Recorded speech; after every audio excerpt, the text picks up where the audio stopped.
the dark story of America's largest mansion, the Biltmore Estate. Christmas in the late 1890s. A mountain winter settling over Asheville like a held breath. A house rising through the cold that looked less like a home and more like a challenge. Vast, regal, and impossible. But to understand why this place became the largest private home in American history, and why its survival required sacrifice, loss, reinvention, and decisions the family never expected to make, you have to go back to the beginning, before the house, before the estate, before the dream hardened into stone. You have to start with George. George Washington Vanderbilt II was born in the year 1862 into a family whose wealth had no precedent in the United States. His grandfather, Cornelius Vanderbilt, dominated railroads and shipping, building a fortune so vast that newspapers called him the Commodore. The name Vanderbilt meant something: power, opulence, ambition. But George was not like the others.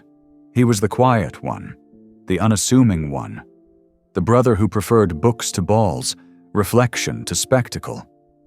He learned languages for pleasure, reportedly 8 of them, collected rare volumes the way some collected gold, and kept to himself at gatherings where the rest of the family commanded entire rooms. While his siblings built palaces in Newport and Manhattan, designed for parties that lasted until dawn, George looked for something else entirely. He wanted solitude. He wanted mountains.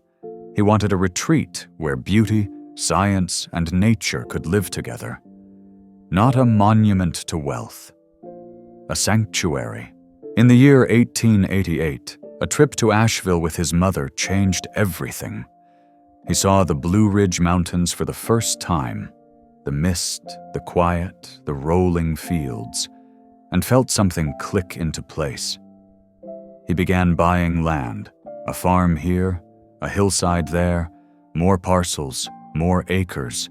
What began as curiosity turned into obsession.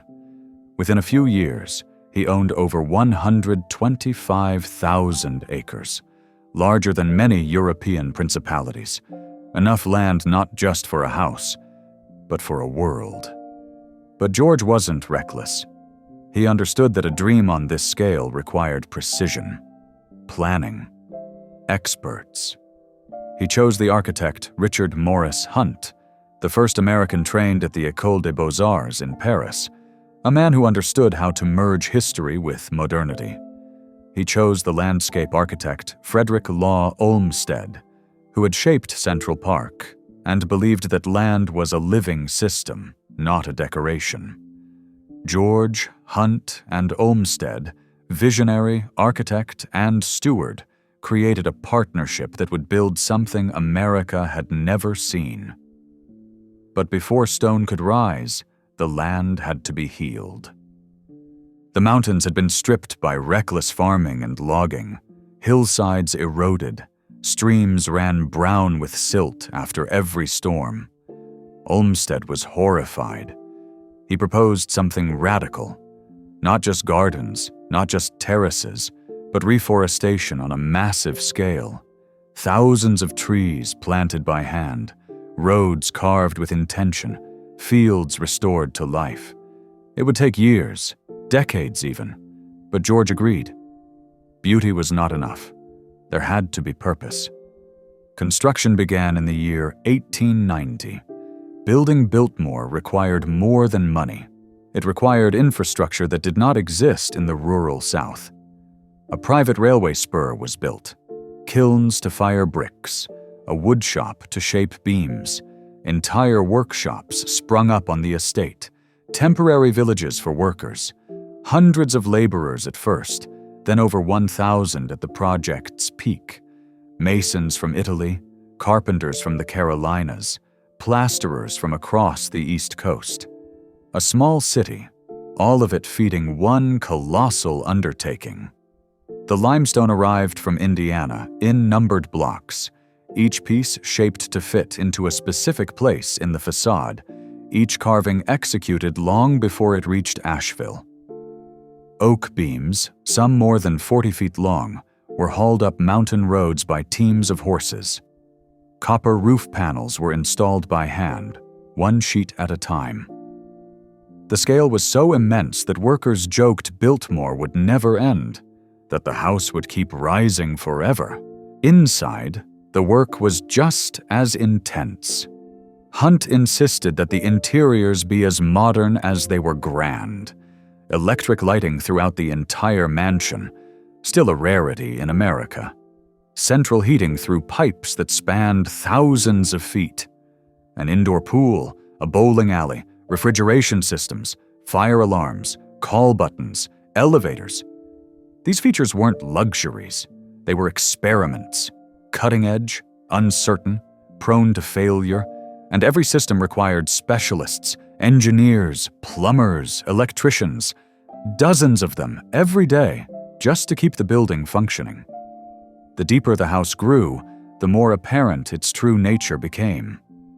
This wasn't a home, not in the usual sense. It was a machine made of stone, grand on the outside, industrial on the inside. Coal had to be delivered constantly. The boilers were enormous, roaring all winter, drinking fuel faster than it could be shoveled. The kitchen ran like a hotel's. The laundry room steamed day and night. Floors were polished, chimneys cleaned, mechanical failures fixed before guests even noticed. Biltmore demanded attention like a living creature. It needed feeding. It needed tending. It needed money, a river of it.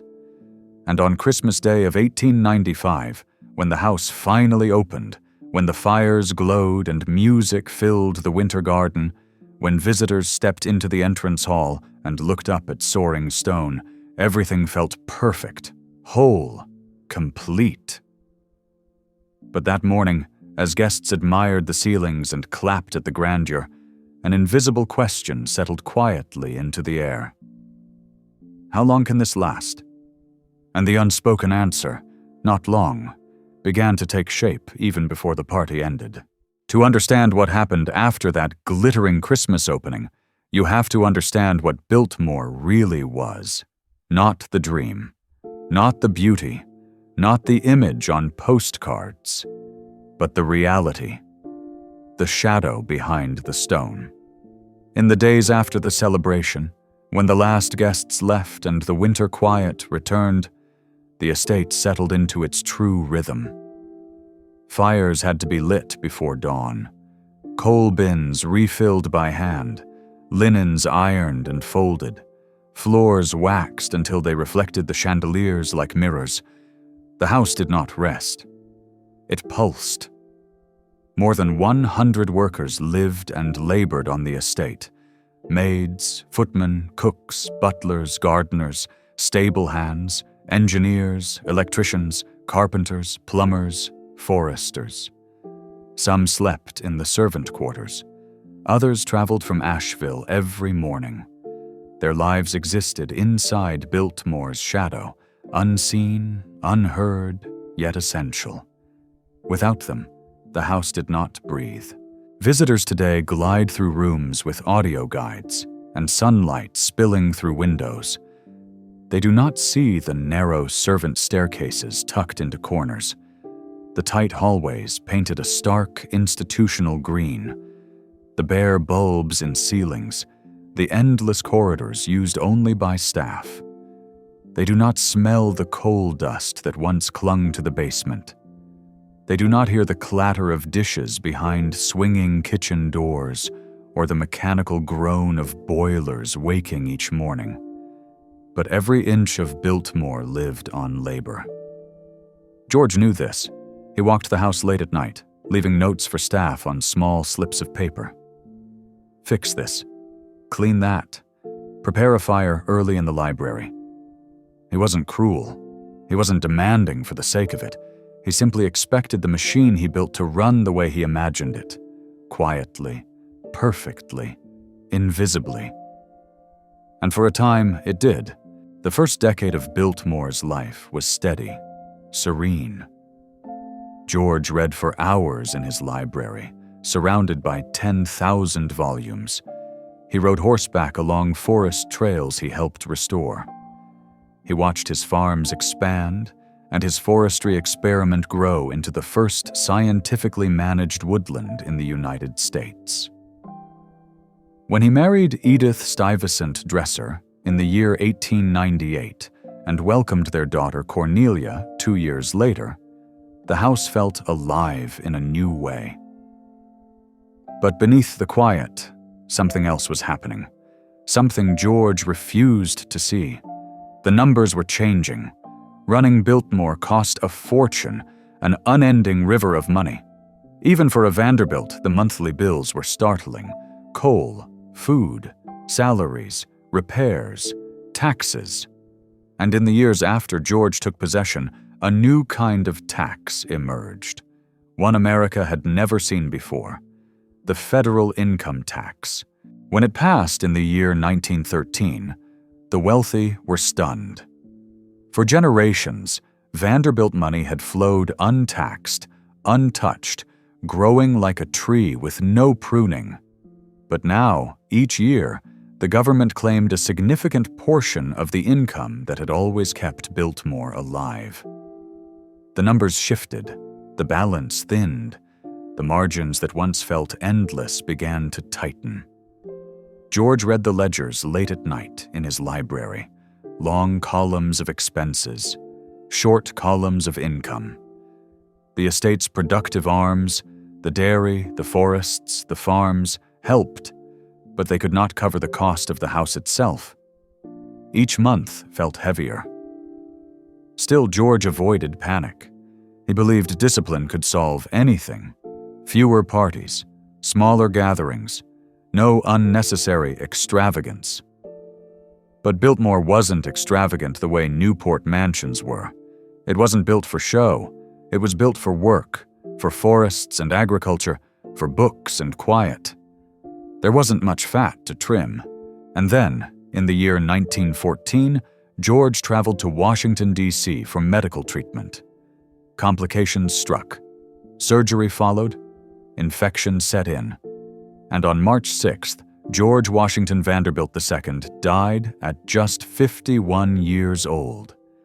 The news reached Biltmore by telegram. The house fell silent. What followed wasn't just grief. It was a crisis. Edith, now a widow at 43 with a teenage daughter, inherited everything: the house, the land, the responsibility, and every unyielding expense. The ledgers laid the truth bare. Operating Biltmore was no longer sustainable. The estate cost more to run than it generated, and for the first time, the Vanderbilt fortune could not simply outspend the problem. What Edith faced was not the decline of a house. It was the collapse of an ecosystem, one that supported hundreds of workers, families in Asheville, and a community that depended on the estate's existence. Selling the house was unthinkable. Developers suggested parceling the land, turning parts of the estate into subdivisions. Others advised closing the house entirely. But Edith understood something no one else had the courage to admit.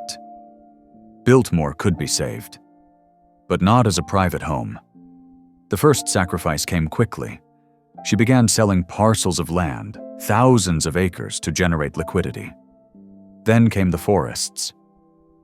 The U.S. Forest Service approached her with a proposal: sell more than 60,000 acres to create what would become Pisgah National Forest. It softened the blow that the forester who once worked for George, Gifford Pinchot, was the driving force behind the new federal agency. The sale saved the estate.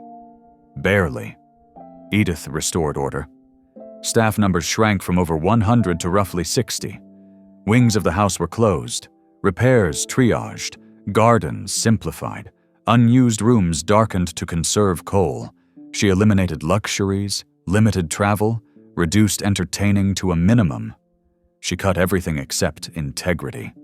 She refused to let the house decline. For nearly 15 years, the estate stabilized. It was fragile but functional, like a great ship sailing in shallow water, safe as long as no storm struck. Then the storm arrived.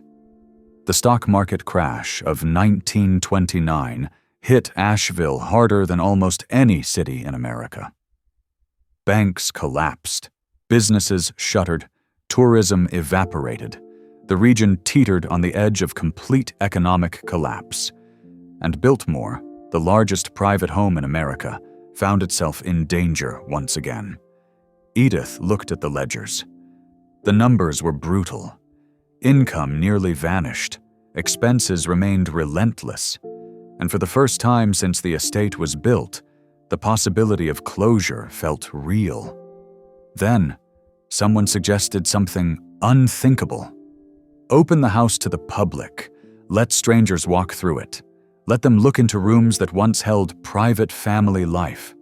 Let them step into the library where George once read, the banquet hall where guests dined, the winter garden where Christmas music once floated. For Edith's generation, it bordered on scandal, but she was pragmatic, brave. She had already sacrificed land, staff, comfort, and tradition. She would not let sentiment sink the estate. So she made the most controversial decision in the mansion's history. She opened the doors. On March 15, 1930, Biltmore became one of the first historic homes in America to allow paying visitors inside. And what happened next would change everything, not just for the estate, but for the future of historic preservation in the United States. Opening day was gray and cold. Hardly the kind of morning that invites hope. Asheville was deep in the Depression. Stores were shuttered. Bread lines stretched down streets. Hotels stood half empty. The idea that people would pay money, even a single $1, to walk through a millionaire's mansion seemed almost absurd. But they came. Not in the sweeping crowds that appear in documentaries today. Not in tour bus droves. No. They came in twos, in small families, in curious groups of neighbors. They came on foot from downtown. They arrived in old trucks, in wagons pulled by mules, in cars barely held together. Some had never seen electricity before. Some had never walked across a marble floor. Some had heard stories about the Vanderbilt fortune, but had never gotten closer than looking at the distant turrets from the road. But they came because the world outside was falling apart, and something about the house, this impossible, towering thing built in another era, felt like a promise that beauty might still exist, even if only for a few hours. Guests stepped through the giant doors into the entrance hall. They looked up. They went quiet. Stone rose 3 stories above them. Light from the winter sky filtered through stained glass. The marble beneath their feet felt impossibly smooth, impossibly cold. Children whispered. Adults stood still, overwhelmed by the scale. Guides, hastily trained and still learning their scripts, led visitors through the formal rooms. The winter garden with its fountain and tropical plants. The banquet hall with ceilings so high that sound seemed to vanish before it reached the rafters. The library with its spiral stair and 10,000 books. And something unexpected happened. Visitors didn't resent the wealth. They didn't scoff or protest or shake their heads in anger. They marveled. They softened. They took slow steps, letting their eyes travel across carved oak and marble fireplaces and ornate tapestries.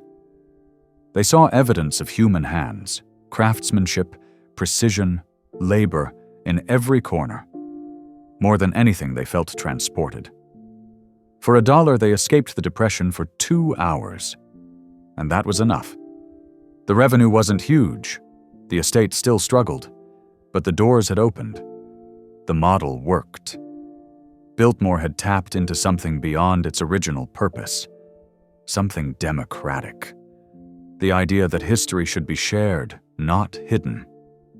For the next decade, visitors trickled steadily. Not millions, thousands. Enough to keep the lights on, the fires lit, and the gardens alive. But then came December of 1941. War, Pearl Harbor, mobilization, rationing. Gasoline became precious, rubber scarce. Most Americans could not waste fuel driving to Asheville for leisure, and tourism crashed almost instantly.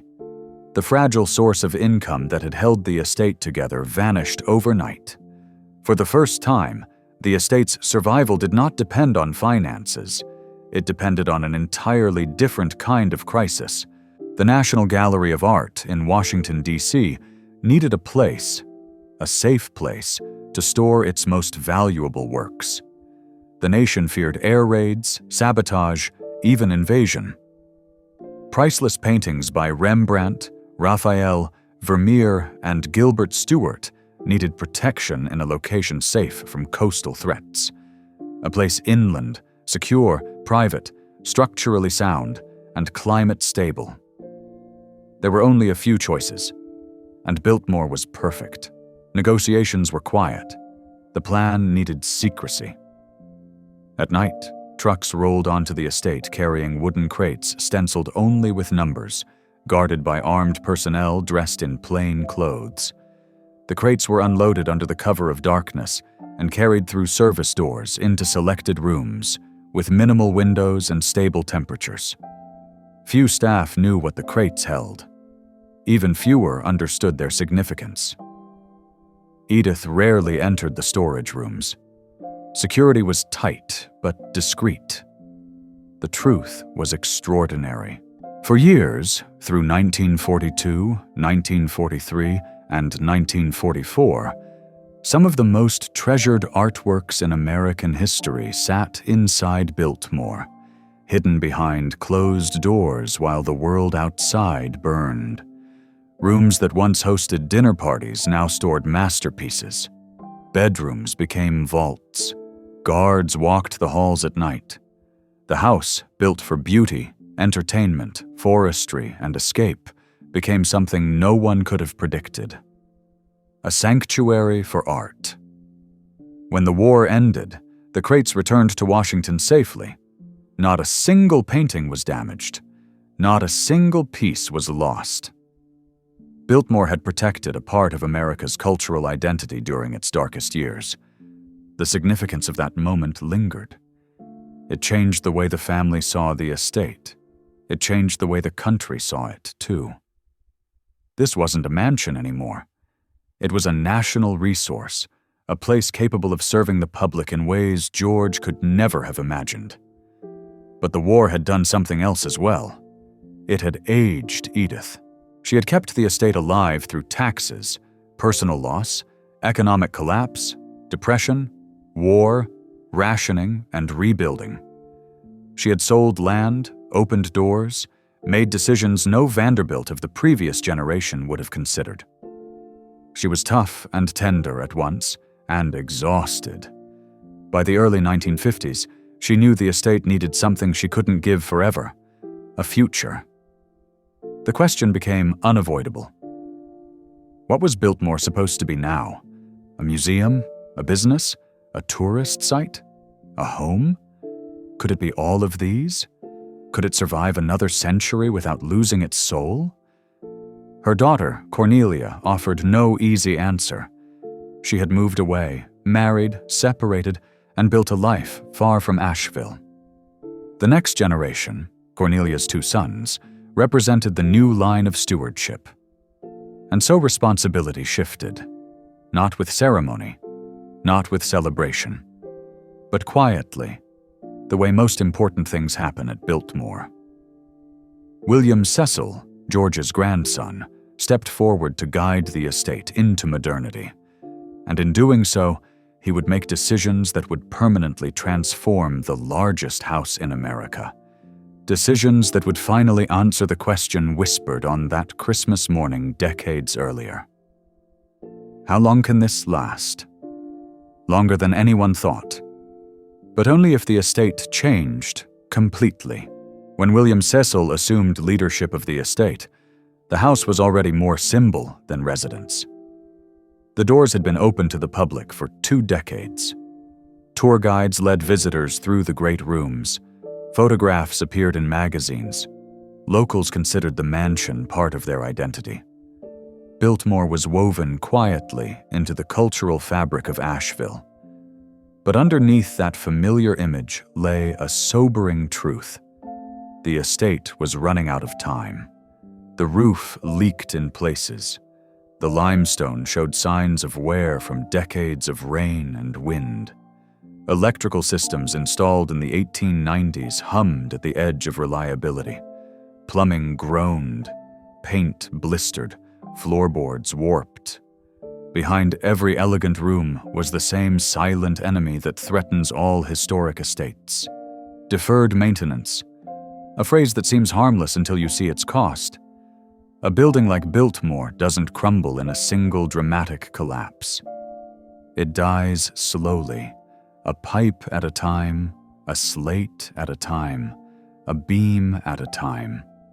Small issues ignored long enough become major ones, and major ones become catastrophic. William knew this. He understood that his grandfather's masterpiece could survive another century only if it stopped being run like an old family property and started being run like a professional enterprise. He didn't inherit a treasure. He inherited a responsibility. The first thing he did was face the numbers. They weren't terrible. They weren't good. The income from tourism kept the estate afloat, but only just. Any unexpected repair, a failed boiler, a foundation issue, a massive roof leak, could wipe out an entire year's revenue. He needed stability, predictability, a business model strong enough to carry preservation as a permanent, never-ending mission. So he made a decision that many considered bold. He doubled down on opening the house. Not reluctantly, not as a last resort, not as Edith had done during the Depression, but deliberately, strategically, as the estate's new identity. If Biltmore was going to survive, it needed people. It needed tourism. It needed to be not only beautiful but accessible, not only admired but visited. And to attract more visitors, it needed to evolve. That meant reinvestment, infrastructure, staff, marketing, professional preservation teams, modern business systems, restaurants for guests, accessible restrooms, ticket offices, parking lots, visitor centers, everything a historic site needs in the 21st century. Except this was the 1960s, and no one else in America was running a private mansion like this. There was no blueprint. William was writing it. He began slowly. More tours, more staff, improved visitor services, better roads on the estate, more structured ticketing, seasonal events, restored rooms reopening one by one. But the transformation did not happen in the house first. It started in the land. Across the 8,000 acres that remained after Edith's sale to the National Forest, William saw potential. Not for development, not for commercial breakup, but for something that honored George's original vision, a blend of productivity, beauty, and public value. He revived the farms, he revitalized the gardens, he strengthened the forestry program. But he did something else too, something that showed he understood the future better than anyone expected. He opened a winery. People were stunned. A vineyard? At the largest mansion in America? But William understood tourism trends before they were trends. Visitors wanted experiences. They wanted tastings, tours, stories, sensory immersion. They wanted something to bring home that wasn't just a memory. The winery drew thousands, then tens of thousands, then hundreds of thousands. But the true genius of the winery wasn't revenue. It was diversification. If tourism dipped, wine sales helped. If wine sales dipped, hotel stays helped. If hotel stays dipped, seasonal festivals helped. If seasonal festivals dipped, farm products helped. Biltmore was no longer one fragile income stream. It became a web, interconnected, resilient, and continually growing. But revenue alone wasn't enough. William still faced the same question his grandmother had faced decades earlier. What does it take to preserve a house that weighs more than 100,000 tons, built by craftsmen who no longer exist? The answer was simple: money, labor, and sacrifice. The preservation list was daunting. Roof replacements required custom copper sheets and specialized seamers. Limestone restoration required skilled stone carvers, a dying craft in America. The carved oak in the banquet hall needed expert cleaning.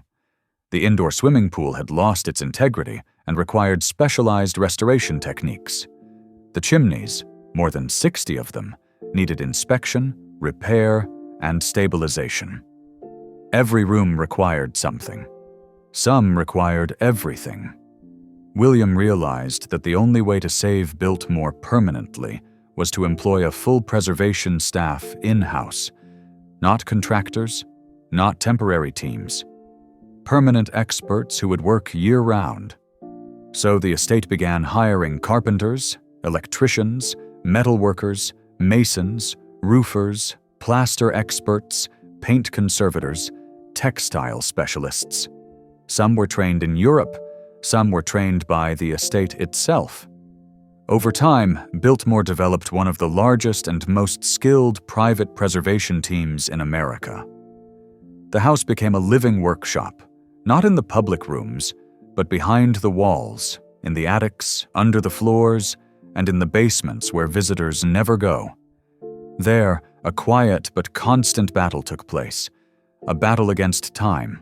Copper oxidizes, wood dries, leather cracks, plaster loosens, stone erodes, light fades fabric. Humidity threatens everything. Preservation wasn't a project, it was a lifestyle, and so Biltmore entered a new chapter. One in which survival depended not on wealth, but on expertise, planning, and constant vigilance. The estate became its own small city.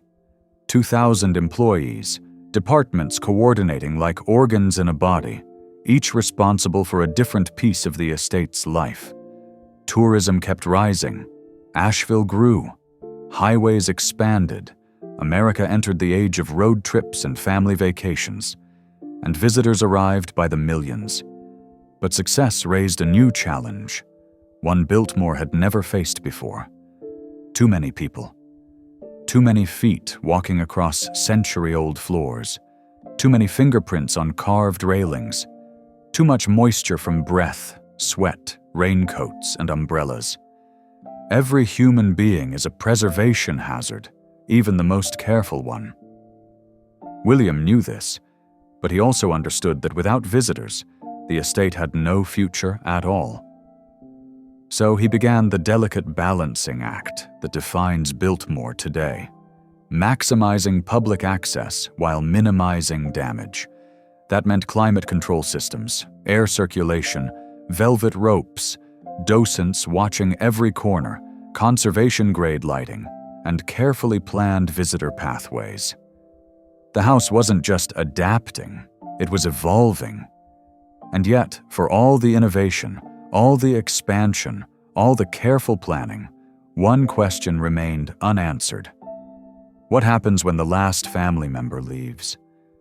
The question would linger like a quiet shadow behind every decision. The question whispered quietly through the estate in the 1970s and 80s. Guides heard it from visitors. Staff heard it from one another. Preservationists heard it in board meetings. Even locals asked it the way people ask about weather coming over a far ridge. What happens when the family is gone? Because there was no rulebook for what Biltmore had become. It wasn't a museum in the traditional sense. It wasn't a private estate anymore either. It was something in between, a living hybrid that depended on the presence of the Vanderbilt-Cecil line. Their name carried the story. Their decisions carried the weight. Their willingness to live not as aristocrats but as custodians held everything together. But how long could that last? William Cecil never pretended the estate belonged solely to him. He said something quietly but firmly in interviews. "We are not owners, we are stewards." That sentence became the estate's compass. Yet stewardship is a burden, especially when the object you are stewarding is the largest home in America, a structure that demands unending care, constant reinvestment, and emotional endurance. William's children, Bill and Diana, grew up in Biltmore's shadow. They didn't grow up with staff polishing their shoes or laying out their clothes.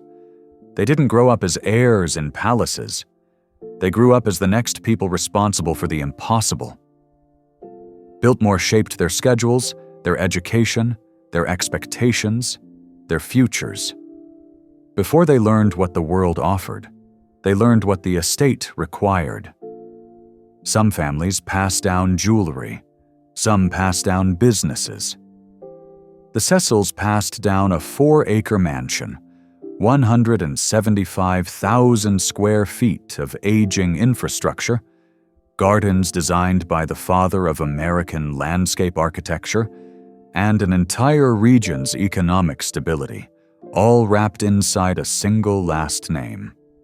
And they accepted it. But the estate didn't take mercy on youth.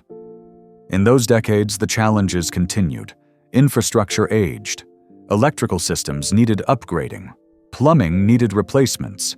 The copper roof, which had developed its iconic blue-green patina, required major restoration.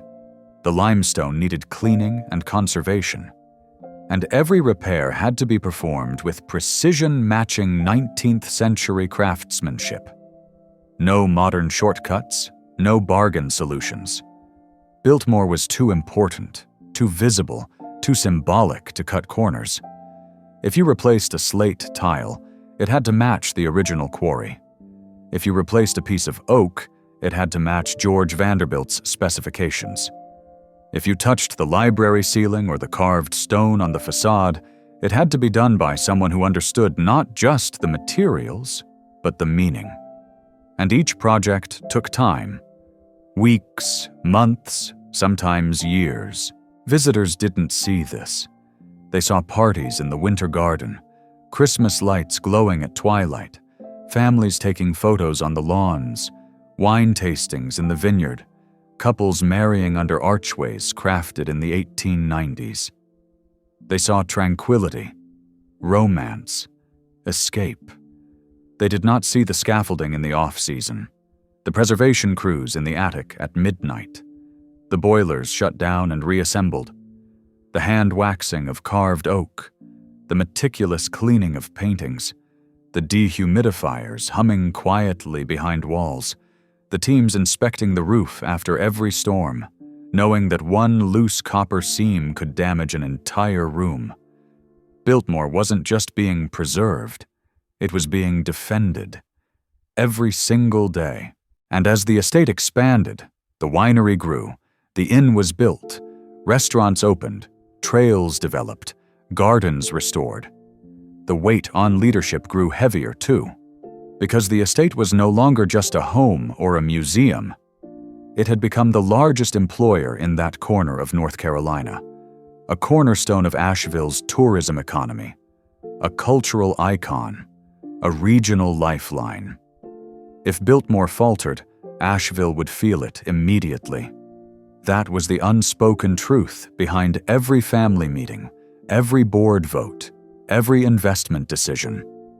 The estate didn't belong only to the Cecils anymore.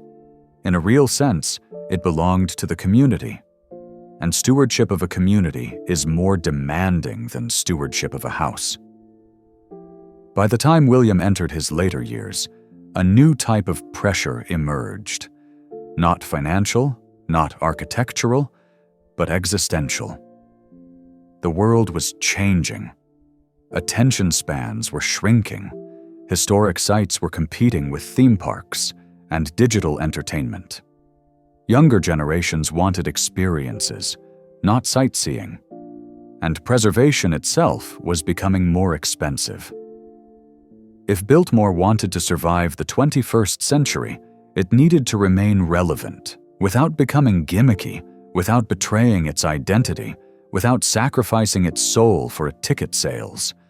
That is a razor-thin line few historic sites manage to walk.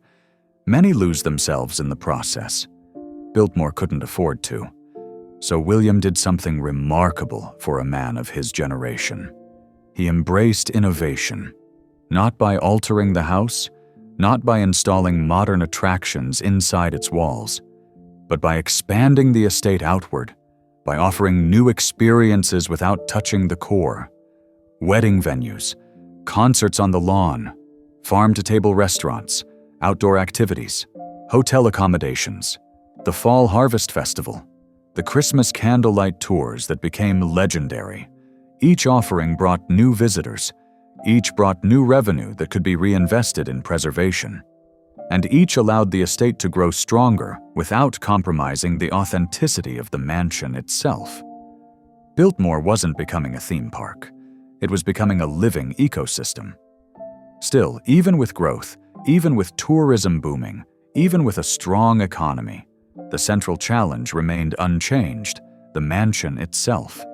It demanded attention, resources, constant vigilance, every day, every month, every decade. And eventually, William Cecil reached the moment every steward reaches, the one George never saw, the one Edith feared, the one Cornelia avoided. The moment when legacy meets mortality. When he passed away in 2017, the estate did not falter. It did not wobble. It did not drift. It stood steady. Because he had already answered the question. The family wasn't leaving. The legacy wasn't ending. The stewardship would continue. But the story wasn't finished. Because the final transformation, the deepest shadow behind the mansion, the most unexpected truth of all, was still ahead. It wasn't about architecture. It wasn't about money. It was about identity. Biltmore entered the 21st century not simply as a landmark, but as a kind of living paradox. Millions of people visited each year, walking its halls, photographing its rooms, admiring its gardens, and absorbing the story of the Vanderbilt family as if they were stepping into a myth rather than a home built by real human hands.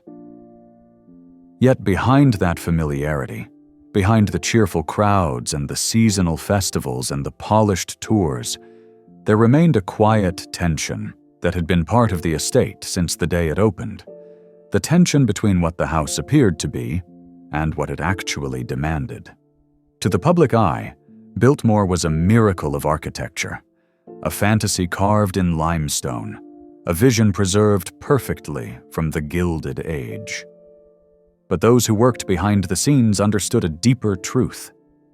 The house was constantly aging. Every surface, every material, every hidden beam and joint was engaged in a slow, steady battle against time. Maintenance was not an occasional obligation. It was a continual cycle that required the attention of craftsmen, technicians, and conservators who devoted their expertise to keeping the estate alive. Visitors rarely saw the workers inspecting the copper seams of the roof after a storm, or the teams painstakingly treating century-old wood so it would not dry and crack, or the conservation specialists stabilizing delicate fabrics that had absorbed decades of sunlight.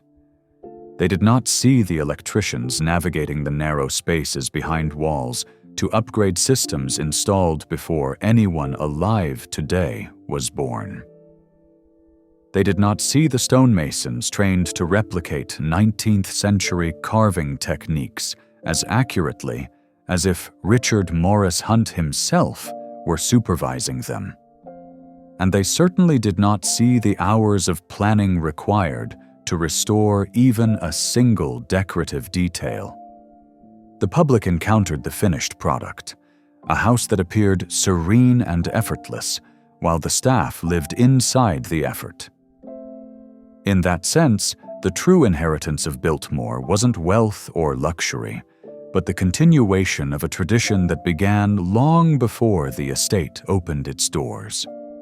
From the stonemasons who set the first blocks in winter wind, to the laundresses who once washed mountains of linens by hand, to the foresters who spent their lives walking ridge after ridge restoring damaged land, the estate has always depended on skilled hands and disciplined minds. That legacy continues today, carried by a preservation team whose work is as essential as the house itself. They repair what time tries to erase. They guard the structure from humidity, sunlight, temperature fluctuations, insects, and storms. They stabilize, conserve, rebuild, and reinvent in ways that allow Biltmore to remain both authentic and functional. Without their labor, the mansion would slowly surrender to the same fate that claimed so many Gilded Age estates: decay, closure, and eventual collapse. For the Cecil family, that reality shaped every major decision. They understood that Biltmore could not survive if it became frozen in nostalgia. It had to evolve, carefully and deliberately, in ways that respected its origins while adapting to the needs of a changing world. Opening the winery, expanding the gardens, adding guest accommodations, and creating new visitor experiences were not acts of commercial ambition. They were acts of preservation. Each new endeavor generated revenue that flowed directly back into the estate's survival, funding the repairs that kept the mansion standing another year, another decade, another generation. Yet even successful adaptation carried emotional weight. Every expansion was a reminder that the estate could not remain what George Vanderbilt once intended, a private sanctuary. Instead, it had become something far larger and more complex.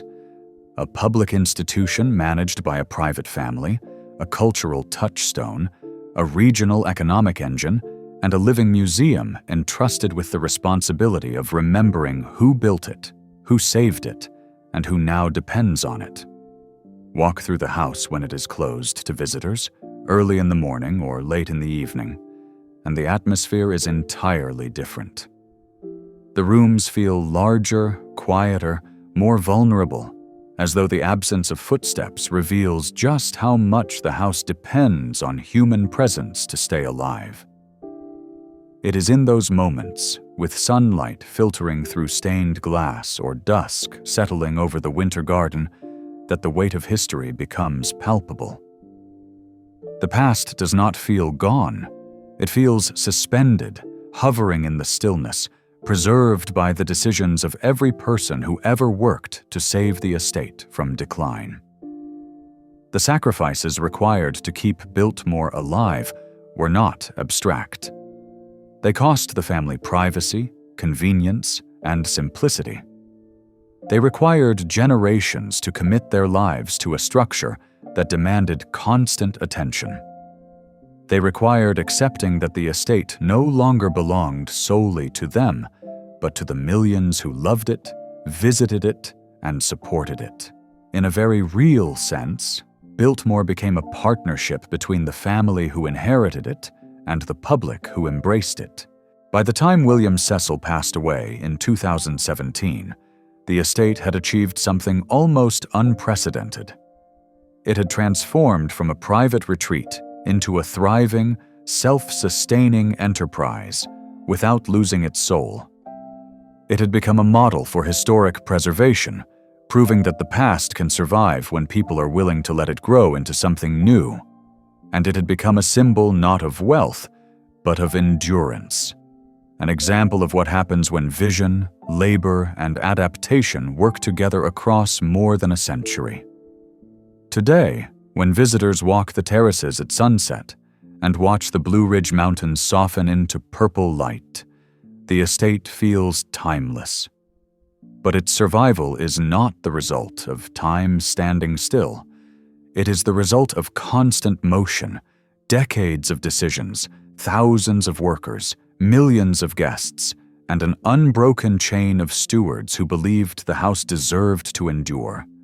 So when people ask who paid for Biltmore, the answer is far more layered than the story of a wealthy family building a grand estate. Biltmore was paid for by the masons who built it, the foresters who restored its lands, the servants who kept it running, the family who sacrificed comfort to save it, and the generations of visitors whose curiosity and support make preservation possible. The cost was never just financial. It was emotional, practical, and deeply human. And when they ask what the true price of such a dream is, the answer is equally complex. The cost is labor, discipline, sacrifice, and the willingness to believe that beauty, real, difficult, demanding beauty, is worth protecting. Stand on the loggia as the last light fades, and you understand why that cost was paid, and why it continues to be paid. Some dreams are too large to belong to one lifetime. Some houses outgrow the people who built them. And some legacies survive not because of their grandeur, but because those who inherit them choose responsibility over comfort and duty over ease. That is the dark truth and the astonishing triumph behind America's largest home. Biltmore endures because generation after generation refused to let it die.